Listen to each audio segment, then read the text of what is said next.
Okay, everyone, let's go ahead and kick this off today. So, as someone who's always aspiring to be a leader, every day I work on it. I'm always looking to improve my mindset. I try never to stay fixed. I always look for a new read, even if it's a small article that someone recommends, and just understand the different viewpoints that exist out there. My ultimate goal is to just be a strong leader with multiple answers for different situations.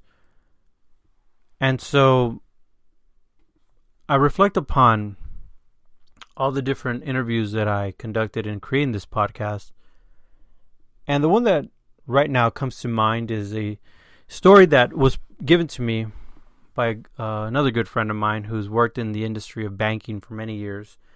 And he mentioned to me that in his 30 years of working in banking, he's seen people come and go, leadership and close friends at different levels of where he worked. And he said that in one of the meetings that he had, a good friend of his happened to leave because he had just become fed up with the climate and culture of the building. He didn't feel it was productive, and it was not something that he agreed with. So he left and parted ways. And he mentioned that on his exit interview, when being asked of what were the reasons for his exit, he mentioned that it was a culture and climate for which he was deciding to leave. And the response by the upper management that was interviewing him at the time was for him to reflect on the idea that maybe it wasn't the climate that was in the building, but rather it was his performance that was driving him out of there. Now, why do I bring this up? Why this quote, I guess? Why did this one stand up the most? Because that comment is so full or loaded, how some people like to phrase things, because on both ends, there's a lot of truth, and let's go ahead and dive into what that looks like, at least how I see it. Now, let's look at the employee first.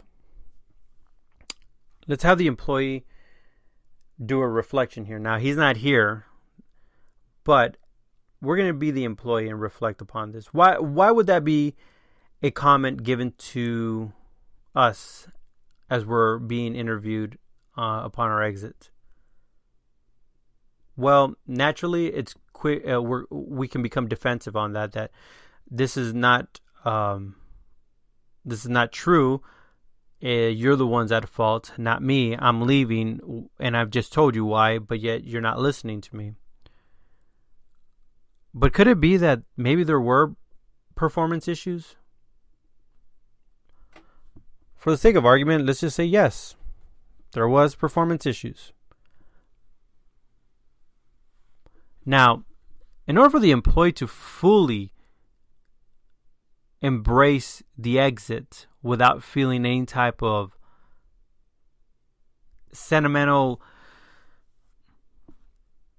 fallout from this, he needed to have accepted that maybe his performance wasn't all there. Maybe it was. But that reflection needs to occur. Now, let's throw it back over to the leadership. For the leadership to say that to an employee, that means that the leadership themselves didn't have a definitive answer to give them. Rather, they took offense. Because any great company, and I believe the CEO, and you can fact check me on this, of Virgin Mobile has said something to the effect, and don't quote me on this, that if you develop employees well enough to become management, but treat them so good that they stay, your company becomes more productive, because essentially you just have more leaders, more employees that are leader caliber, that are self-sustained and able to create their own visions and projects, execute them, and complete them, versus just being someone that needs to be told what to do, how to do it, and follow a vision.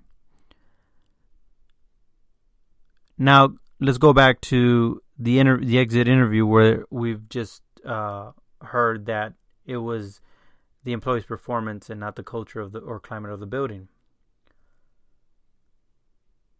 As I see it, the company or the bank didn't have a solid answer to respond to, nor did they want to hear one, because they quickly became blinded by insult and needed to cover themselves to save their face, because of the fact that it was probably true that the employee had just pointed out a big flaw in their building. Now, I pause there because I'm staring at a book right now that's called No Hard Feelings. Exactly, it says exactly, No Hard Feelings, the secret power of embracing emotions at work. That book is really good because it gives you a very modern, up-to-date literature of what it's like to work in the workplace and how not to be bombarded by all of the surrounding complex situations that are occurring at the workplace, to learn to be at peace with yourself and at peace with your work.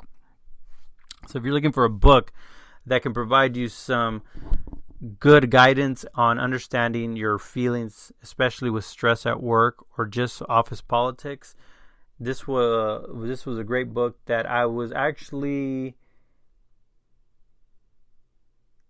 I came upon it because I had just finished reading Harvard Business Reviews on leadership, where it mentioned to learn more about emotional intelligence. And then I sought out a book that was modern, and it would happen to be this one, No Hard Feelings, and I read it. But I'm getting off course here. And looking back at it, while the employee may have had performance issues, that is all reflective upon the company. So remember when I said at the beginning, let's look at this as the employee. Maybe the employee should reflect on it. It could be that the employee did have a lot of flaws and a lot of hiccups and maybe didn't quite fully understand the intricacies of the company expectations. But at whose fault is that? And the fault falls back on the people who are supposed to be taking care of the company. That's the leadership. And what's the best way to take care of the company? By developing the employees, by providing the employees the essential tools to be productive in their workplace. Now, remember, the employee left because of the culture and the climate. Now let's talk about that. Culture and climate, which then brings me right back to the book, No Hard Feelings. I don't know why the employee left. I just know that that was a story that was provided to me from one of the interviews that I conducted. But just reflect upon your workplace. What can create culture? Now remember, culture is the behavior, culture is the way people hold themselves, conduct themselves, just based off of the ambience that's being created.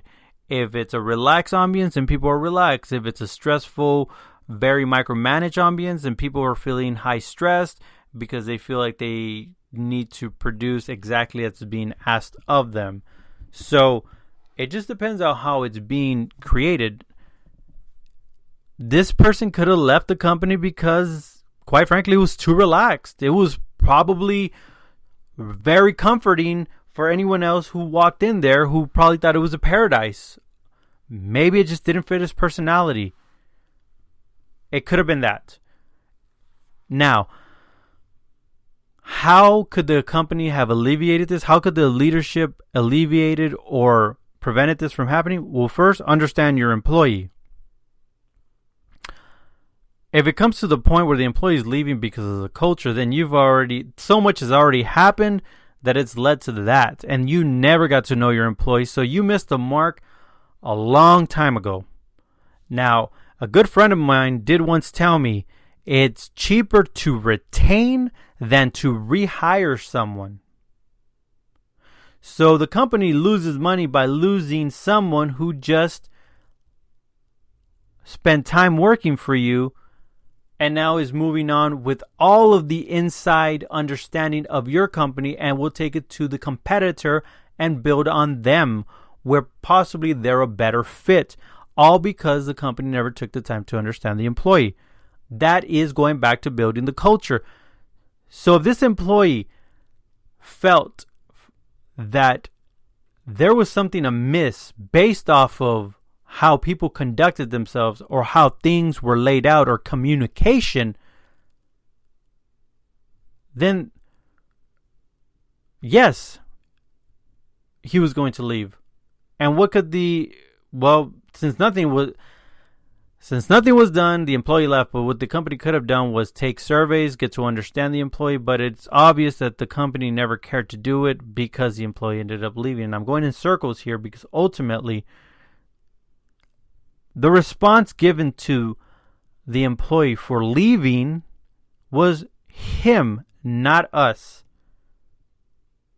Now think about that. After everything I've said, everything I've talked about, I get it. Leadership has a job to conduct. It has goals to achieve. But at the cost of an employee or more, because it becomes a revolving door, essentially, until you find the right fit. Or you can keep who have already committed and develop them and change the culture by understanding who's there and how they function. Let me give you a good example of people who do this on a daily basis, on a year-to-year basis, and create results. Because they are so valuable that we trust them with our children. Teachers do this on a year-to-year basis. They never tell a child, or better yet, they should never tell a child, it's your lack of productivity. It's not the culture I set in the classroom. Quite opposite. Teachers are encouraged to develop in a climate and culture of to be inviting, to be a learning environment, to be a place where students feel like it's a haven, not like a haven, where they feel safe, where they feel it's their haven, so that way they learn. And teachers work with multiple personalities, and they don't just work with a small set of personalities. They work with a large set of personalities. At different ages, just depends on what age level you're working with. So they have a system where they work with different minds, with different personalities. And they make those different personalities fit into the classroom by learning who they are, by understanding them and making them feel comfortable. Leadership that told this individual it was your lack of productivity and it wasn't us is pretty much washing their hands and saying,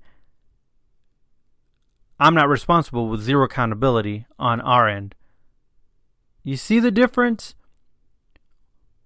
Children are taught one thing, but once the real